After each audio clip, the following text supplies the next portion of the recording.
Lemonade by Cherrylit.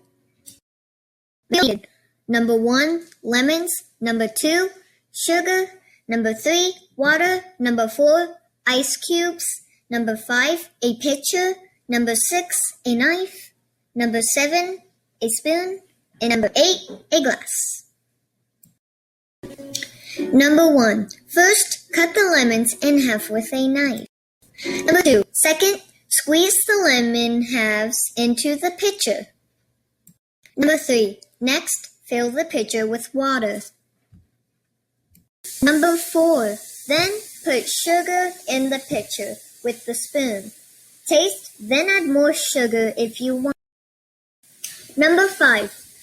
Add 8 ice cubes to the pitcher. Number 6. After that, stir with the spoon. 7. Finally, pour the lemonade into the glass. Enjoy.